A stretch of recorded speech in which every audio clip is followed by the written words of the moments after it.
And then you put that in perspective of like, you're winning or losing by hundredths of a second or 100th of a second.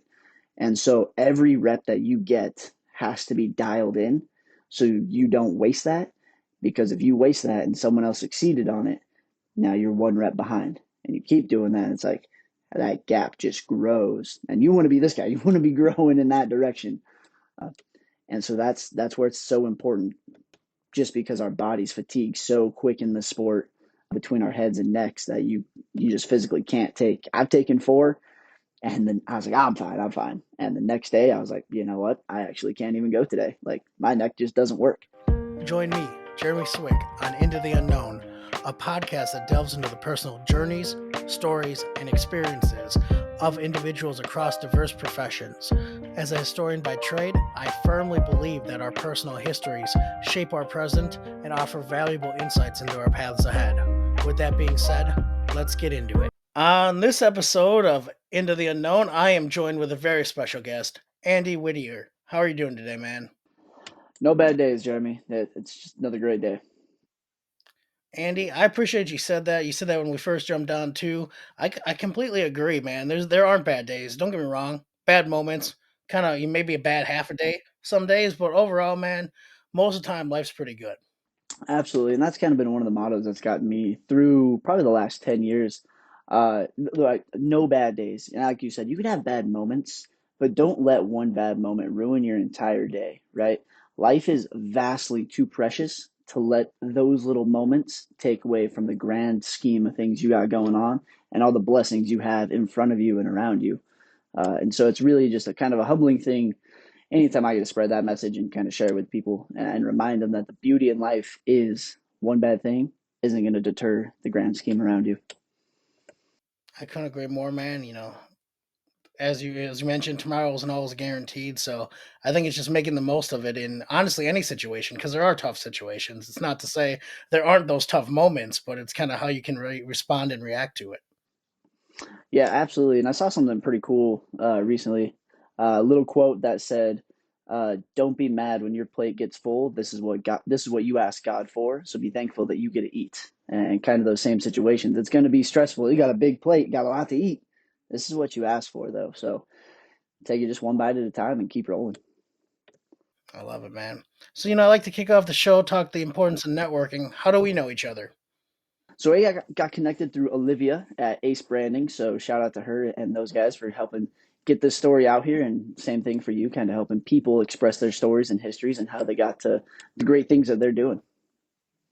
Ace Branding's great. Olivia's great. I work with her on a whole bunch of things, and I have to laugh because I feel like I'm talking to her probably once a day for about one thing or the other. Or hey, I got a good idea, or hey, what do you think about this? So it's great to have that network of support and people helping you share your message. Yeah, absolutely. And I think everybody has a great message to share. And some people don't always have the opportunity or the right resources around them to get that message out there. And so with those guys, being able to share it is kind of next level. I'm super thankful for them. I tell everyone, I'll tell my clients, everyone has a story, and even if you think you have a similar story, it's from your perspective and your view. So it's unique, and you never know who it could help out as well. I also tell people need to hear your story. Yeah, and that's the part I love is you never know, like you said, who's going to resonate with your story, who's going to be the person to be like, man, I never thought that was possible, but I see the correlation between me and this person, and they did it. I can do it, or their situation is similar to how I grew up, and they made it. Why can't I? And so sharing that story, anyone's story of positivity, and just kind of just keep going, right? It's yeah, it's about you and your life, and you made it, and you want to keep going, but it's reaching that hand back out and saying, "Hey, come along for the journey. I'm here to help you out too." I've learned that, man, and it's one of those things. I don't think I realized it when I first got into this story, this career, this journey, but it's pretty fun, dude. Like, know you help someone along their way, whether they say it or not. You kind of see them maybe, at an event or at a sporting event or wherever it may be. It's kind of like, oh, hey, you remember me? I'm like, of course I do, and it's just always a really cool full circle moment when things like that start to happen. Absolutely, and that's one of the big things during my off time is I like to give back to our local high school, Pocatello High School here in Idaho. Volunteering my time with coaching the athletic teams. I coached football there for 5 years. During our off month that we're in right now, I was actually out helping out the track team for what I could, really just making sure those kids have all the opportunities in front of them and as much mentorship as possible to help get them their best high school career if that's where they want to end it, or help get them the knowledge and possibilities and talent to get to that next level to further their education first, and then help their athletics make that pave that way for them financially. I really just want to help those kids get to the highest level that they want to achieve. Andy, that's great. I want to know that comic book issue number one, that origin story. Who are you? I'm just a regular dude from Idaho, is what I tell everybody. And I have a lot of friends and people that say you're too humble and stuff like that. But to me, just a regular guy from Pocatello, Idaho. Grew up playing football here, played for Century High School, loved that.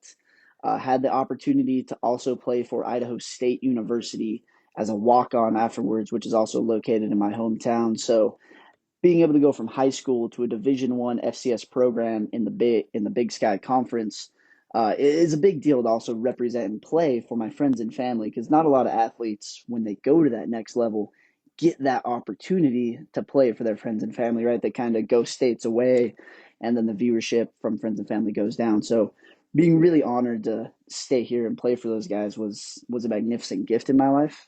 Let's rewind a little bit. Growing Yeah. up, was football kind of your passion, your dream, or how did that work out?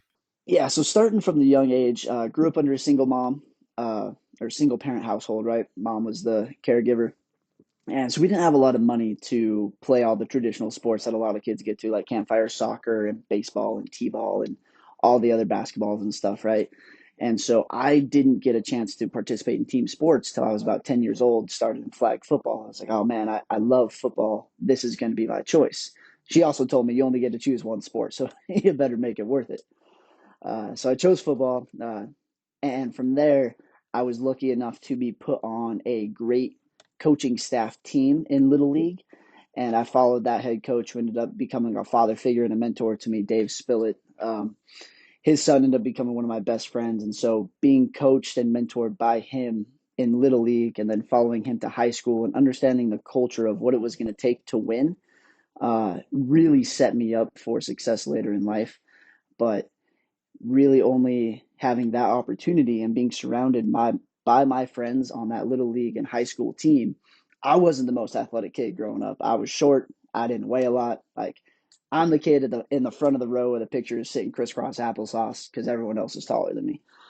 And so I owed it to those guys to become the athlete that they already were, and make sure my transition on the field was up to par with them, so that way we could compete at the highest level possible to make sure we are all getting better and all exceeding into greatness. And so I really owe every bit of athleticism I have now to my core group of friends that I had from 10 years old till we were 18, because without them pushing me to become what I am now, I would be nowhere in this realm without those guys. It's amazing to have a group of friends like that, man. It's one of the things too. I don't know about your friends, but it doesn't matter how successful you get; they don't mind giving you a hard time, and they laugh about some of the things you're doing. And it's like, Yeah, maybe later on in the night, they're like, "Oh yeah, that was kind of cool, man. Just yeah. it is cool." But I love having friends like that. Yeah, and I love it too. Like they keep you humble, and it's always fun to chop it up with those guys too. Like you said, they're going to give you the hardest of times, but behind your back, I know they're giving me the most praise too, and that's I love them for that. Like you can't say enough thanks to have friends and family on the back end that are doing stuff like that for you. Andy, I couldn't agree, man. So you said you were a walk on in college. How did that journey unfold? Oh man, that was so. I walked on the spring of 2015. I, at this time, actually had no idea you could even walk on to a college football program. I had never heard of that in my life. I would always assume uh, you were picked up out of high school, right? Here's a scholarship, come play for us type of deal. My friend told me, he's like, hey, come try out for ISU football with me. I was like, dude, that's not real. You can't do that. And so he put me in contact with Coach Troxel and Coach Cooper at that time. I got the info for the dates and everything. And they said, yep, here's what you need to do. Be here at this time. We'll do 240-yard dashes, two short shuttles, bench press at 225 for reps, and a vertical jump. Kind of like a mini pro day. and then they'll evaluate your high school or film from wherever you had. So I show up. Uh, I I run my fastest 40 ever. I do great in the short shuttle. And I knew at this time, as an 18-year-old, I was a late bloomer. So I'm like, man, my strength is not, in my mind, what it needs to be for a Division One athlete. So I'm like, okay, I know I can get 3 reps at 225. Struggling three, but like I can get three.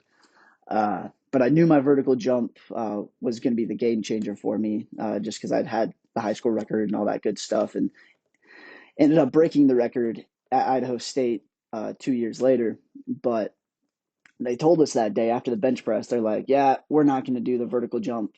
So just make sure you send us your film and we'll get back to you guys. I was like, I didn't tell anyone I was trying out because I didn't want to get people's hopes up and be like, oh, this is going to be so cool.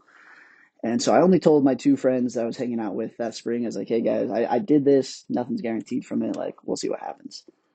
I get a call the next day. They're like, hey, we liked you. Like, please report Monday morning, 5:30 weights at this location. I was like, yes, sir. They're like, just so you know, you're the only one that made it from that walk-on tryout. And I was like, okay. And I remember showing up to weights that morning, not knowing a lick of anybody on this team, uh, zero people. And I show up to weights, just the scrawny 18-year-old kid.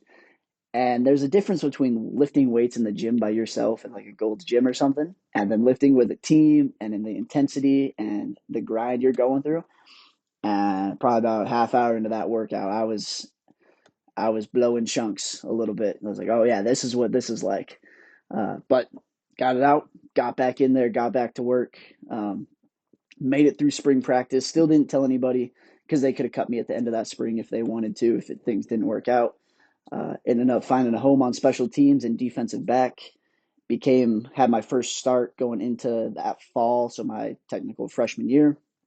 Uh, Rode that wave, found a niche on special teams, really turned our program around in the special teams division, uh, and earned a scholarship my sophomore year, which took care of my school.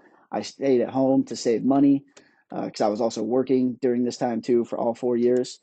Uh, Earned academic and athletic accolades. Ended up becoming third team all conference special teams, something like that. Won a Babe Cash award for the state of Idaho. Ended up playing in the FCS Bowl down in Daytona my senior year. So it was I went from absolutely nothing and not telling anybody to, all right, guys, this is something we can celebrate now. Please, like, come to the game, come support the Bengals. We're one game out of the playoffs. Our ship is steering in the right direction right now, and it feels really good to look back and know that I was a part of a team and help those guys transition from a 2-win in 2 year team to a playoff and Big Sky championship contending team. Andy, it's one of those things, and I appreciate you. The way you mentioned it is you didn't want to get other people's hopes up, not your own hopes, but other people's. Because I know when you have those people that pour into you, as you mentioned, and believe into you, you really want Mm-hmm. to see the success. I think sometimes it's more for them than it is for yourself. Yeah, 100%. And I think about that a lot, especially with my mom. Like everything I do, this gives her the ability to. I think parents love to brag about their kids to other parents. It's just kind of like a thing we see happen. And so this is like, what can I do to help you do this? And it's like, I'll take care of my job, but when you say things, you have to say it in this polite manner type of deal. Uh, and so, yeah, just honestly, just doing my job is the way I've looked at it from then and into what I'm doing now. Uh, and then after that, it came down to what do I do now? Graduated, did the thing, all the accolades, all the awards, got the scholarships, turned a losing program into a winning program. Uh, and then it came time to, do I continue down my athletic career with a couple tryouts for the CFL that didn't pan out, or do I start to shift my focus into, do I start this real world 9 to 5 kind of, what is this going to look like, entrepreneur life? And I had started working for a credit union here in town, and I absolutely love those guys at Lookout Credit Union.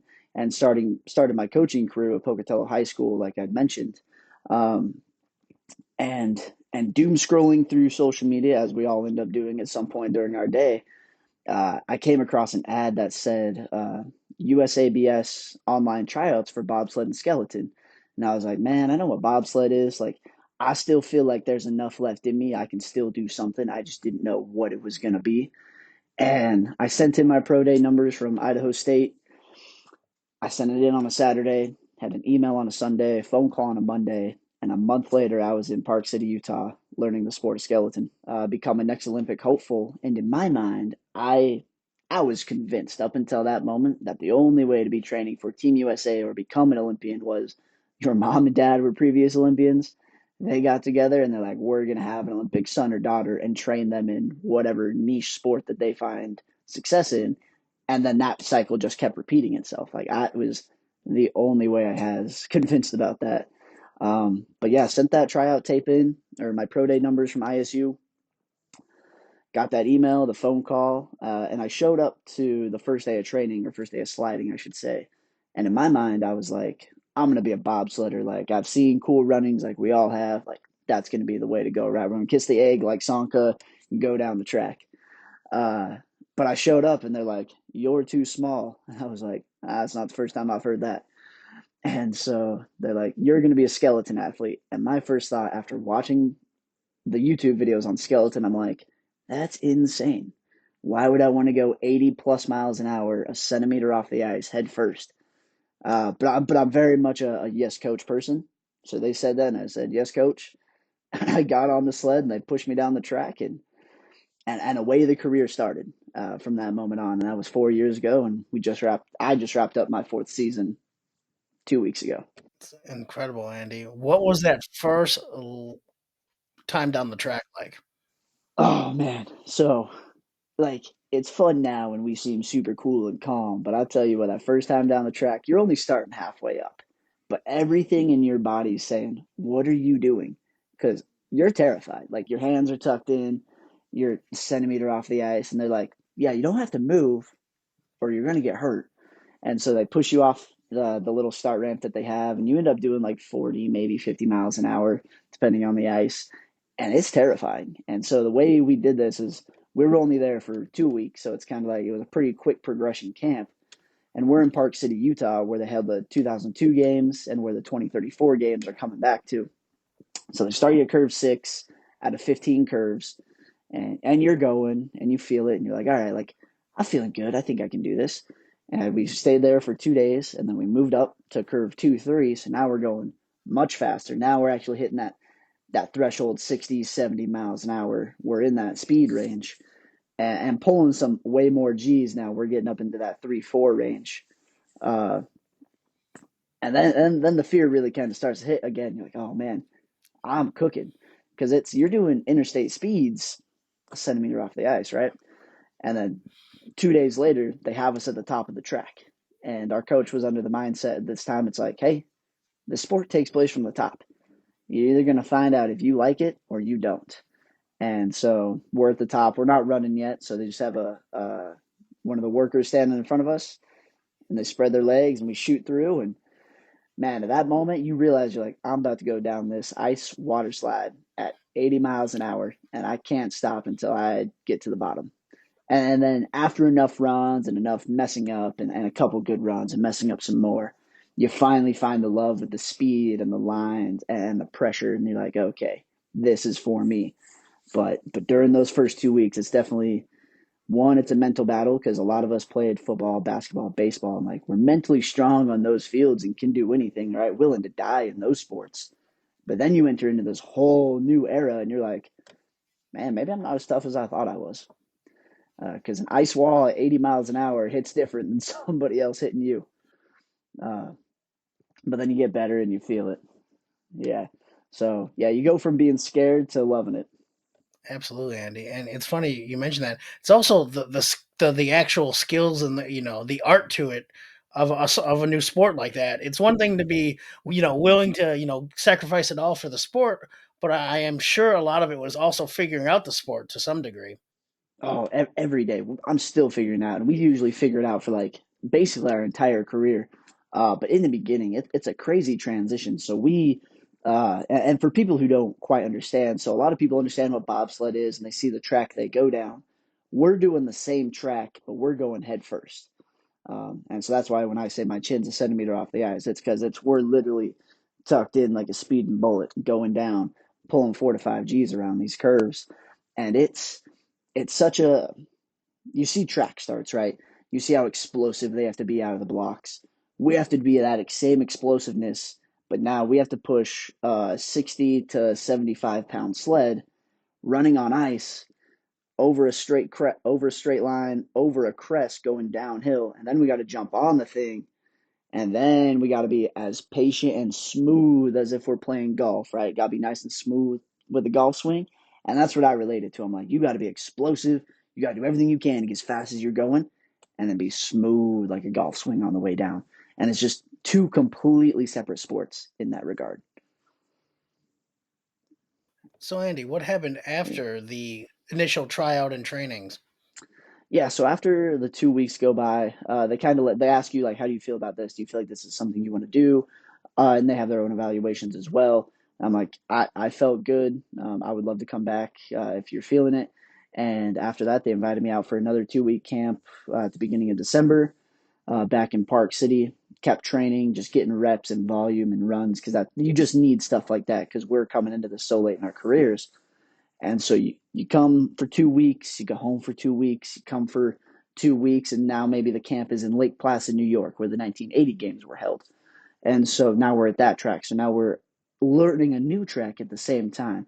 And so you just kind of go back and forth on this path. And then eventually you get to a point where, all right, maybe I've reached in the pathway an opportunity to race in the North American Cup for Team USA. And then you start hitting some standards and achievements that the coaches are looking for. And over the uh, progress of time, you hit those standards, you meet the sled qualifications, and so then you lock in a spot and you're like, all right, through team selections, I'm on MMI placement. This is a circuit I'm on. And then from there on, you keep hitting the standards, you keep hitting the sliding expectations, you hit our push standards, and you move up, and then you get housing at our Olympic Training Center in Lake Placid, New York. And then your training really takes off going down that avenue as well. So yeah, it's big stepping stones that lead to a greater opportunity for your future in the sport. So, you said that was about 4 years ago. How has it been unfolding for you since then? This was my best year to date. So last year, March 24, I guess, I slid really well. I ended up moving up in rank, which qualified me for housing at the Olympic Training Center for the summer. So I committed to them. I said yes before I asked my job back home. Like, hey, can I go work remote in New York? And they were cool with it. That's why I love Lookout Credit Union. Shout out to you guys. Uh, and so I'm training full time. We're training Monday through Friday in Lake Placid between sprints, plyometrics, weight room, recovery, Pilates, yoga, pool recovery, core circuits. It's go time, 5 days a week all summer. That leads into our national push championships, which take place every October. Uh, I ended up winning that this year, so that was a huge accomplishment for me. I ended up taking second last year to tying with Daryl Payne Jr., who's a track athlete out of Baylor, so another very fast, very athletic guy. Ended up winning the whole thing this year, so that was a huge accomplishment in my personal goals that I had for this season. Um, that qualify after that, we went through our team selections. I told our coaches, however things shake out with this new sled, I want to stay on the North American Cup. I want to win this. My goal, I don't want to. My goal is to win this whole circuit because I don't know the last time a U.S. male athlete has won it. And I want to understand my sled because understanding your sled is key to performing well. And then at the end of the season, after everything's said and done, depending on our sled quotas, I would love to go over to Lillehammer, Norway, and compete in the last European Cup race and kind of see how I stack up against that next level of athletes or sliders. And so, just little by little, day by day, I did my job. I won 3 golds in Park City, took 1 silver. I beat the 2022 bronze Olympian from China in Park City. Uh, Finished up the season over in Lake Placid. Took third in our Pan American Championships. Ended up winning the North American Cup overall title. So that was like checkbox number 2. Went over to Europe for the last European Cup race of the season in late February. Had only 19 runs on that track ever in my life. That was from preseason. Ended up taking 16 out of 40 sleds there for my European Cup debut. Came home and then 4 ran for our World Championship. So every goal I had this year, I just checked off one by one. Uh, just with the determination falling a lot in line with Kobe and the Mamba mentality kind of guiding my way this year. That really drove home the success of those 4 or 5 goals I had. Andy, I love that, man, and congratulations. Those are all incredible Thank you. accomplishments. I think so much of it is just it's kind of like you can stack good habits or bad habits, and I think you Hmm. can stack good goals or non goals as well if you're not really pushing towards something. And so instead of the giant overarching goal, oh, I'm not going to accomplish this second, doing each run or each race or each cup, little by little, Hmm. as you mentioned, checking those goals off is something that I think helps build success.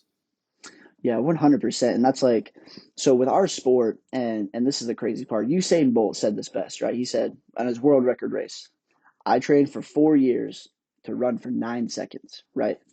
That's it. So with us, we every track is different, different shapes, different curves, different lengths, but they're all about a mile long. Different speeds, different pressures, but they're all about 48 seconds to 1 minute long, and that's it. So we warm up, we train, and then we might only take 2, maybe 3 runs a day. So you're training for max 3 minutes of the whole day, right? 24 hours, you train for 3 minutes. And then you put that in perspective of like, you're winning or losing by hundredths of a second or 100th of a second. And so every rep that you get has to be dialed in so you don't waste that. Because if you waste that and someone else succeeded on it, now you're 1 rep behind. And you keep doing that. It's like that gap just grows. And you want to be this guy, you want to be growing in that direction.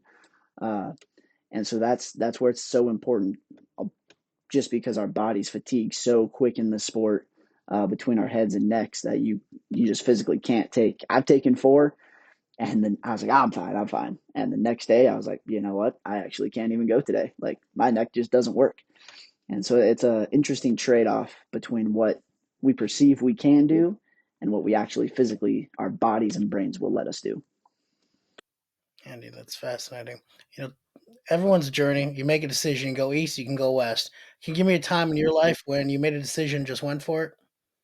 Yeah, honestly, it was this. It was that opportunity to get housing in Lake Placid. Like I said, I working for a credit union in marketing in a small town in Idaho, working remote 3,000 or 2,000 miles away in Lake Placid, New York. They don't doesn't really correspond that way, right? I can send emails, I can have calls all day, but it's that face-to-face interaction that matters in a small town life, right? And so I gave up, a beautiful career with a credit union I had, a lifelong coaching journey I was going to start. I gave all of that up in pursuit of Olympic glory for the USA and bringing medals back home to our country, and just developing and devoting my life to becoming the best skeleton athlete for Team USA that I can be, and bringing up our program and my teammates with me and making sure the USA is back on top no matter what. So it's life and career basically on pause. I got to do this to know that I gave it everything I possibly could have to help the USA get back to where I believe it should be. I think it's one of those things, man.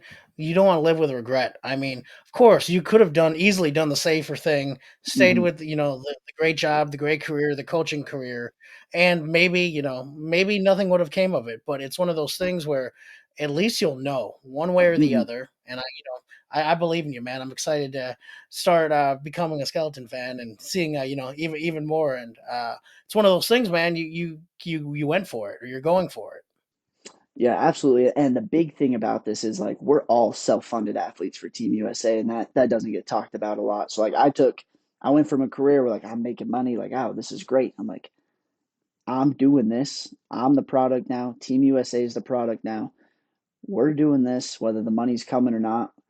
The only payment we're basic, not even guaranteed, but is the payment for us is getting to wear USA red, white, and blue, the stars and stripes, being on the podium, hearing the national anthem play, and then having someone place a medal around your neck. That's the payment we get. And it honestly wouldn't be possible without fundraisers and sponsorships from the community and people just believing in our dreams. Andy, I love that.